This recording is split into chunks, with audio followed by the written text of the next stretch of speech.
Class. In today's class, we'll continue our design of two-stage op-amp from specifications. So, in yesterday's class, we saw all the design-related equations. We started from the circuit diagram itself. We have drawn the equivalent circuit. Initially, we have written the poles, the two poles associated with the two nodes in the system. And with that, we saw that the phase margin is minimum, and that will lead to instability or the ringing effect in the time domain behavior. So by understanding that, what we have done is, and we also stated that there is a minimal phase margin of 45 degree and optimal phase margin of 60 degrees required for stability. And for that, what we can do with the present system is we need to compensate the system. Compensation can be done by the different methods, and what we will be doing now is dominant pole method. So the idea is to convert the two-pole system into an effective single-pole system. So when I say effective single-pole system, what I meant by that is dominant pole will be there and other poles will come only after your unity gain bandwidth, which is of less importance in our system. So keeping that in mind, in order to shift the dominant pole now omega p1 dash, what we can do is, in order to increase the value of C1, we can add a capacitance in parallel, what we can see here. And if I do that, omega p1 dash becomes omega p1. Now how to add a capacitor in parallel is basically by, if you want to shift the location of omega p1 dash in a significant way, you need large capacitance. To have a large capacitance, we can actually place capacitor in the feedback of an amplifier. That is how we place the CC from output of first stage to the output of the second stage, where the CC is coming across or CC is coming as a parallel path to the common source amplifier. So with that, we have, and that method is ultimately we call it as Miller compensation method. But by doing this, we could effectively shift the omega p1 dash to omega p1, and that becomes the dominant pole which decides the bandwidth of the system. At the same time, this method of pole splitting also introduced a right half plane 0, which need to be nullified later. So with that understanding, we have again written the transfer function including the two poles and the 0, and we have come up with all the equations related to it with suitable approximations. Alright, so these are the things what we have done yesterday. Now what we'll do is we'll start with the design. So we'll start with the specifications and we'll see how we can arrive at the aspect ratio of the transistors. Alright, now before doing that, if you look at the circuit diagram, we can quickly identify for any op-amp specification there will be a list of things, and each specification will be definitely decided by some or the other transistors in the circuit itself, right? So to name a few or to look at few of the things, the input transistors M1 and M2, basically these two will decide the gain bandwidth of the transistor, gain bandwidth of the circuit, because we know that your gain bandwidth is equal to GM1 divided by CC. So this is basically determined by the input transistor pair M1 and M2. Now, if you look at M5 also need to be biased using a suitable current mirror appropriately. And if you look at M5, this will decide the minimum input common mode range in the circuit, right? So minimum input common mode range, minimum ICMR is dependent on this. We call it as ICMR minus. Now these two transistors M3 and M4, this decides the maximum ICMR, because we decide the ICMR of the input pair by taking into consideration of the saturation conditions of M3, M4 for maximum and M5 for the minimum condition. Now in this I haven't drawn a compensation capacitor, but we do have a compensation capacitance here. We call it as CC, and the role of CC is basically, we know that phase margin is ensured. The phase margin of 60 degree or whatever phase margin we need is basically ensured by this. And we also know that the value of the CC should be equal to, for 60 degree phase margin, we evaluated that CC should be equal to 0.2 times or larger than your CL, 0.2 times. This is what we derived yesterday. Now this is all about the first stage. Now looking at the second stage, we can say that M5 transistor will decide you what is the maximum output voltage, and M6 will decide you what is the minimum. When I say this will decide, the meaning is the output voltage swing is basically decided by the second stage. In second stage, you have two transistors in stack. Therefore, maximum and minimum is basically decided by M7 and M6 appropriately. Now we need to place load capacitance as well here. So this is your load capacitance CL and this is your V out. And one more thing what we can see here is this gate source voltage. So you can see that this is VSG4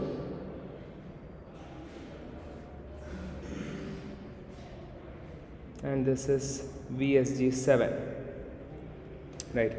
So we'll see that VSG4 will be equal to VSG7 for proper mirroring of the current through this M7. So the meaning of that is the VGS and VDS voltage of M4 will be equal basically, right? So these are the role of the transistors. Now let me give you a set of specifications, and from that we will start designing it. So given that DC gain should be greater than or equal to 60 dB, gain bandwidth greater than or equal to 5 megahertz, phase margin greater than or equal to 60, slew rate is greater than or equal to 10 volt per microsecond,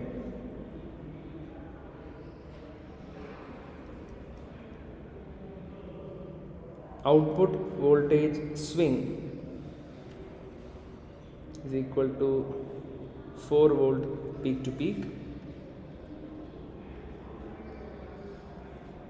and given that your VDD is 5,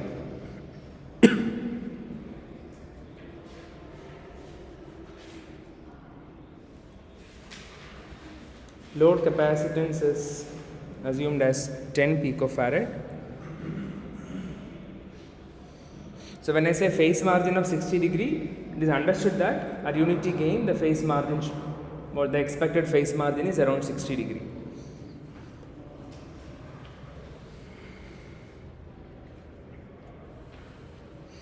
And the other parameters given are, MOSFET parameters are given here.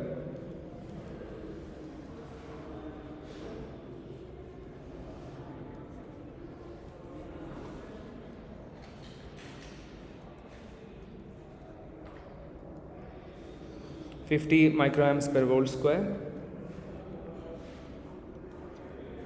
mu p C ox is 25 microamps per volt square,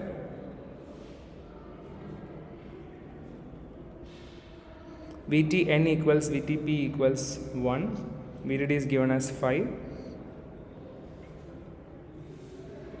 lambda p is given as 0.05 per volt, and lambda n is given as 0.02 per volt, and this is for minimum length, for L minimum. L minimum is 2 micrometers.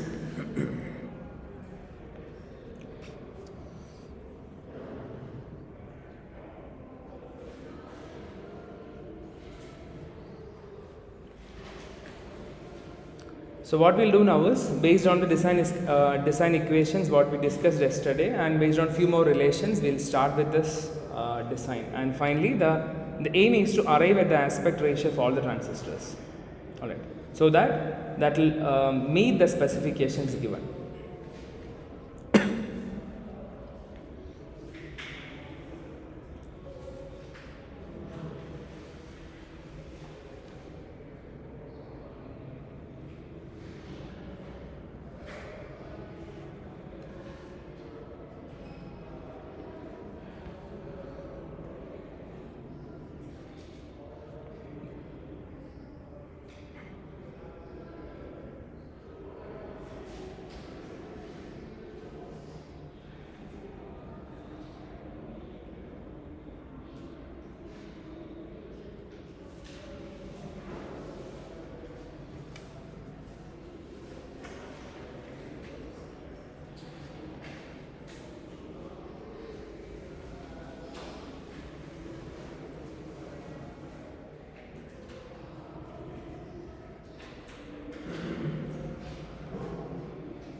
Alright, so let us start the design process.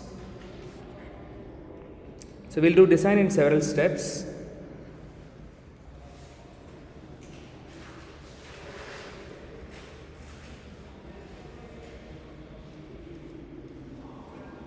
I'll be taking certain equations as it is now. After this design, I'll explain those things. The very first thing is, step 1 is we'll calculate the current requirement in the circuit from the slew rate specifications, and slew rate of the circuit is given as the tail current source. Tail current source, I am just marking it as, what is the tail current here? I5. Yeah, so it is ID5 divided by CL. I can do with respect to CC as well. This I'll explain how it is CCL.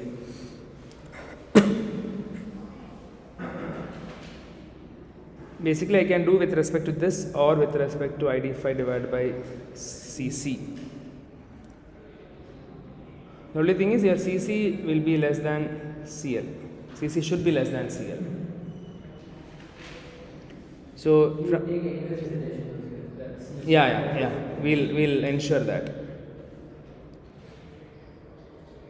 So 10 volt per microsecond is equal to ID5 divided by CL is 10 picofarad. That will give you ID5. What is ID5? You get it to be 22 microns if you take CC relation. No, yeah, that is less. It's 100%. Huh? 22 microns is For 5 volt. The supply is 5 volt. Yeah, for 10 pico. because you usually take ideal to be whatever it is and the second stage to be 6 times that, right? Not 6 times. We have at least 10 times of that. 10 times. Yeah, the GM relation is 10 times. It's not GM relation now, ID relation. Yeah, ID, yeah, we'll design that, we'll see. Yeah. So what is ID for this? Yeah, this will come around 100 microamps. If ID5 is 100, I can take the input transistor's current as equal. I'll take it is 50 microamps. The input transistor pair will have 50 microamps of current. So if you look at this stage, the first stage current of all the transistors current are known from this.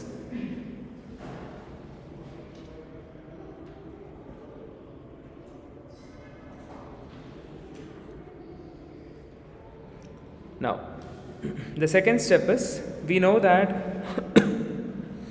yeah, this relation anyway we know. The zero frequency omega z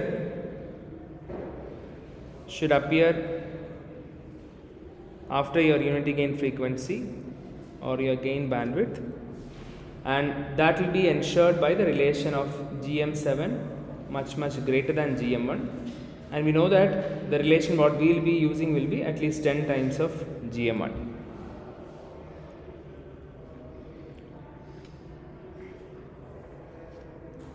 Right. Now,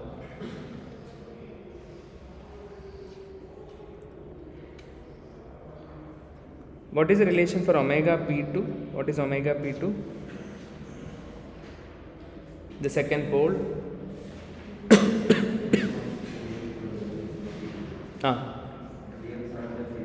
GM7 divided by C2. C2 is nothing but a load capacitance, right? So here in this case it is CL, and we also know that omega P2 should be equal to 2.2 times the gain bandwidth, right? For phase margin of 60 degree. This is what we derived yesterday. Yeah. So with this, can you find the value of GM7? Because gain bandwidth product is given. So GM7 divided by CL is equal to 2.2 times unity gain frequency. That will give the value of GM7. What is GM7?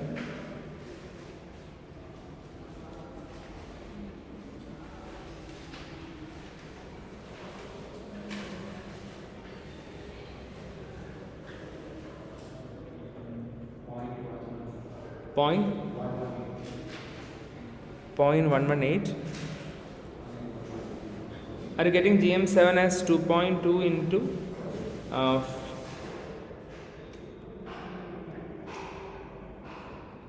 2 pi into 5 mega into 10 picofarad?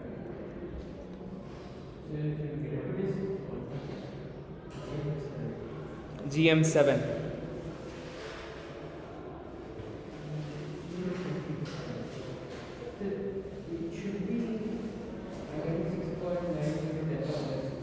Yeah, so 6.9 in 10 power minus 4, that is 690 basically, no? 690, yeah, microsiemens. GM7 is 690.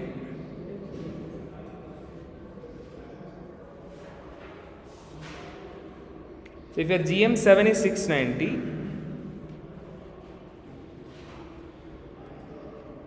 what is GM1? Yeah, it is 1/10 of GM7, which is equal to 69 microsiemens.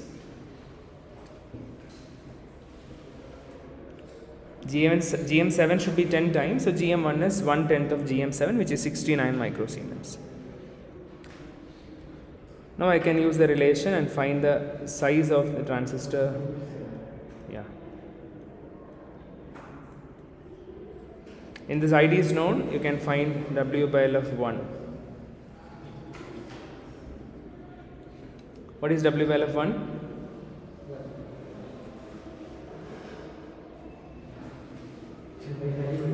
Alright. You're taking? A different tail current. Oh. I'm taking 22 micron. 22, okay, okay. This will increase the tail, but it will reduce the head. Increase? By reducing the tail current, you will increase the gain, but you will reduce the head. Yes, yeah, yeah.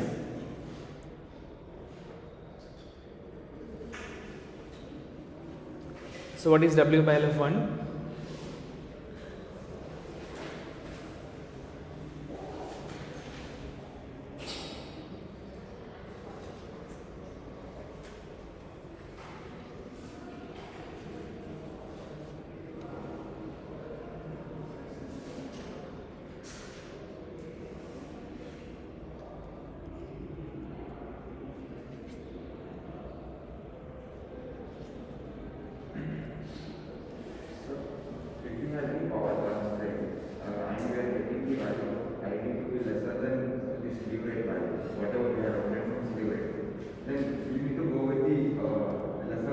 Yes, yes. You are talking about if some power dissipation spec is given, how will you go ahead? Yeah, so now when you get this current, if this current is lesser than the power dissipation spec, it is alright. No? Finally, you will end up with the power which is lesser than what is the specified one. Yes, yeah. If this slew rate value is more than you have to go ahead with the other, yeah, because the maximum will come. Yeah, then I would say the specification we need to modify in that way. Yes, you will get around 1. W by L of 1 is closely equal to 1. Now the next step is what is a gain bandwidth, unity gain frequency. From yesterday's relation we know that it is GM1 divided by CC. So by this time we know what is GM1, so this can give you the value of CC. GM1 divided by GB, which is equal to, what is the value of CC?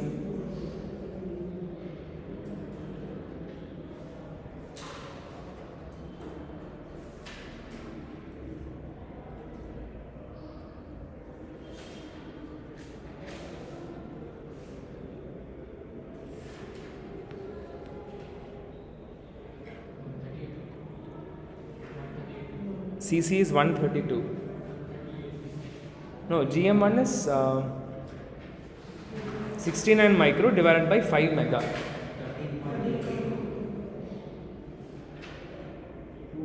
2 pi, yeah, 2 pi into 5 mega, right? Yeah, you have to take a look. You keep it.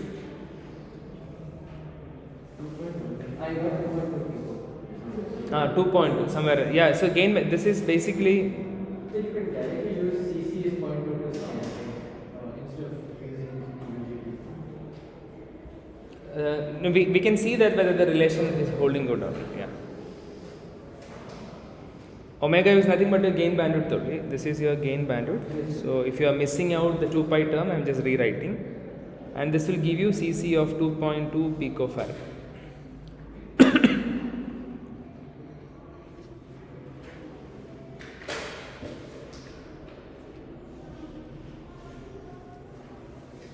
Now the next step is, so we know that the DC gain is around 60 dB, which is around 1000, right? Now output swing requirement is 4 volt peak to peak.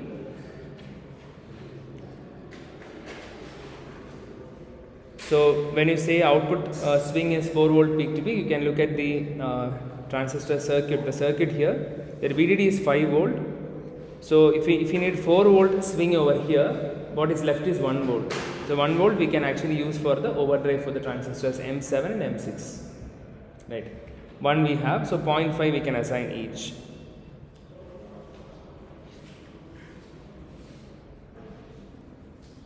So VD sat of 7, then write it as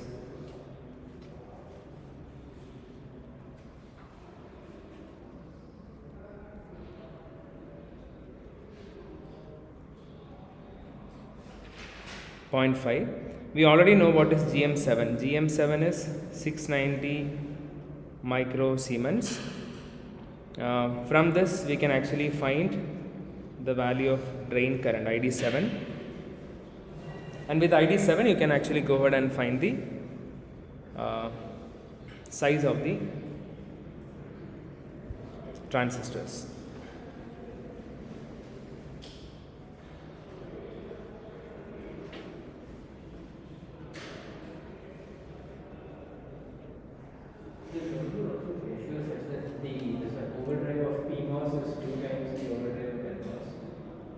Not necessarily. The thing is, what you're telling is because of the lower mobility.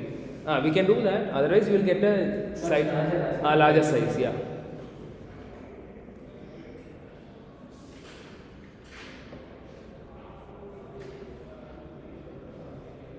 Yeah. What is ID7 in this case?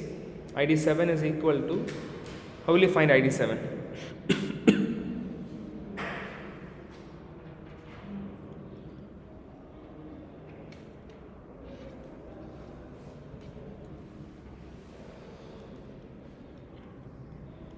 Can use this relation,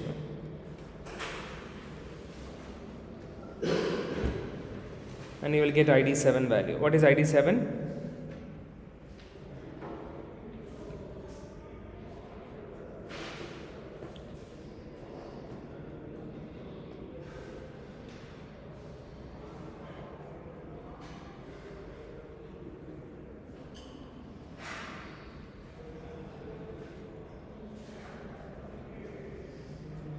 Is 690 micro into 690.8 micro into 0.5 divided by 2. Yeah, it is around 172.5 microamps, which is ID7. Now if you have ID7, you can find what is W by L of 7, because all the other quantities are given.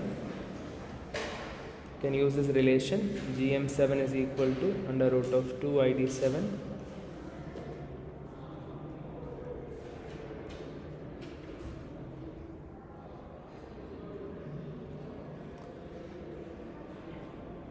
ID7 is PMOS, right?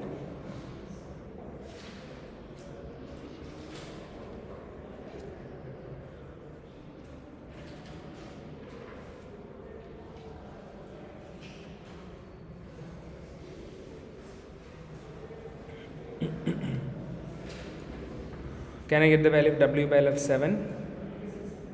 Huh? 56. 56 point?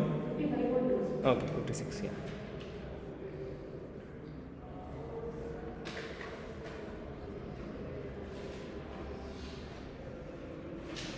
Now what will be W by L of 6?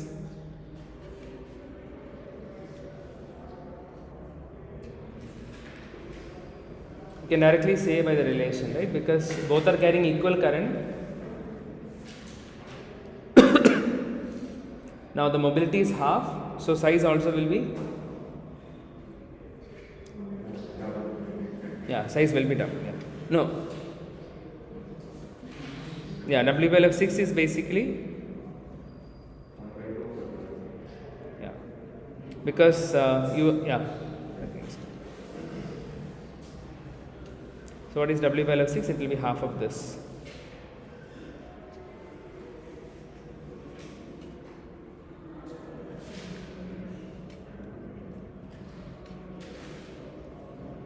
Around 28.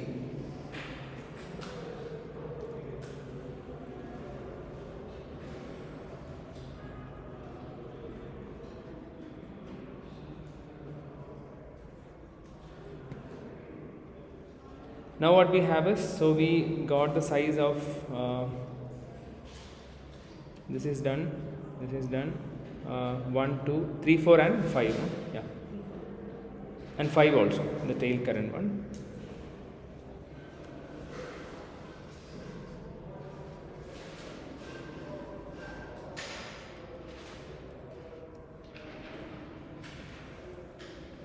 So now if you look at the transistors 5 and 6, I can write W by L of 5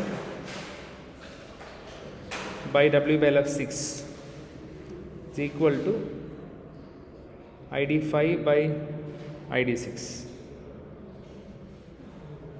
This can give you the size of 5.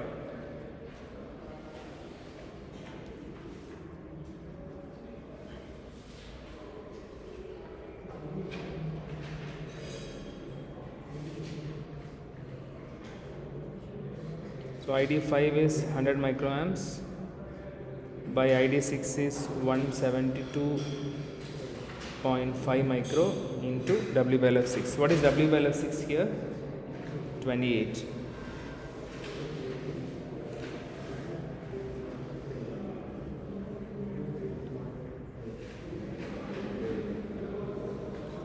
What is W by L of 5?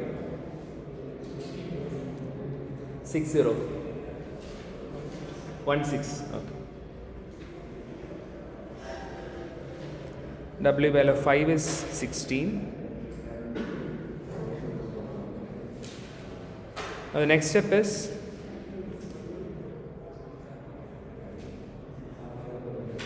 the top transistors, which is carrying a current of say ID3 or ID4 divided by ID7.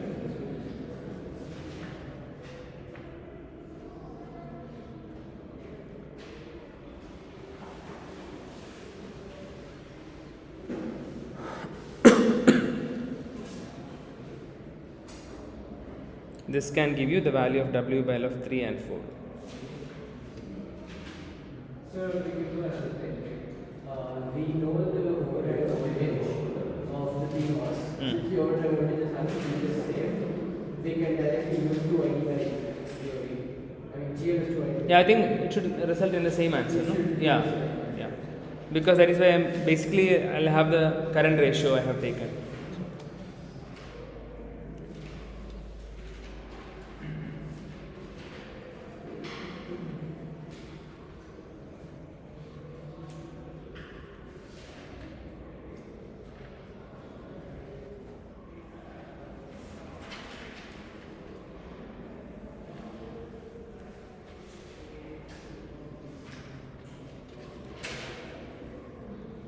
So W by L of 7 into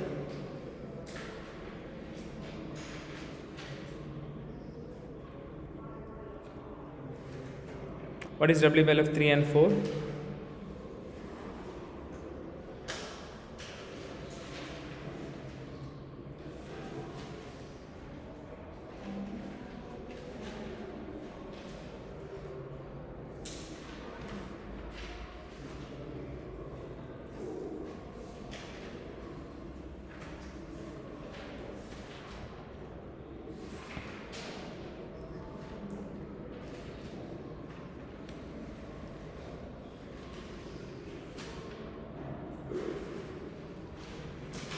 Any answers for WL of 3 and 4? 16. I didn't calculate it. All right.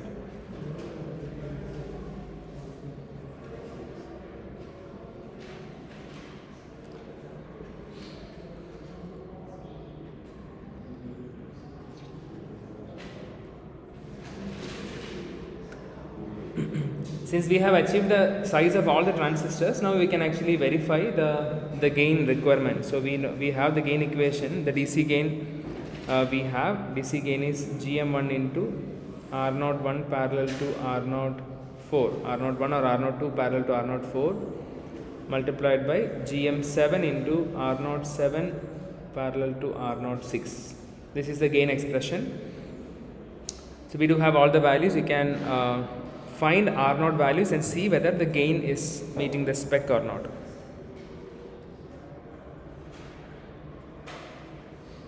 You can do the calculations with the minimum length given, which is around 2 micrometers.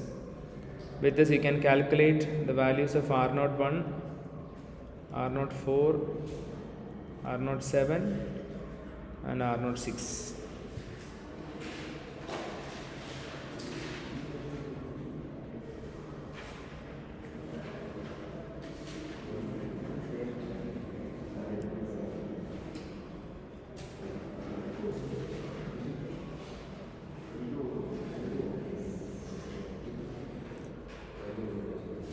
So after getting these values of all the R nodes, what we can do is you can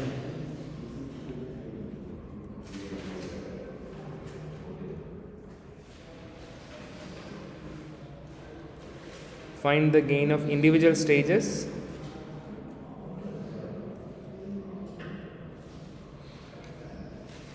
and the DC gain as a product of these two, and see that it is meeting the specification of approximately 1000. If not, what you can do is you can increase the size of PMOS devices and thereby increase the R0 value, and thereby you can see that the specification is met or not. Now that is the final step here, and with this we have to start on a simulator and see whether you are achieving the performance, like where is the pole location coming, all those things are meeting or not. And then we have to revisit and see if you need to do any changes, or if the specification is not getting met, we have to do some alterations based on that. Alright, so the design is this much. So with the simulation we can actually verify whether we are able to achieve the specifications.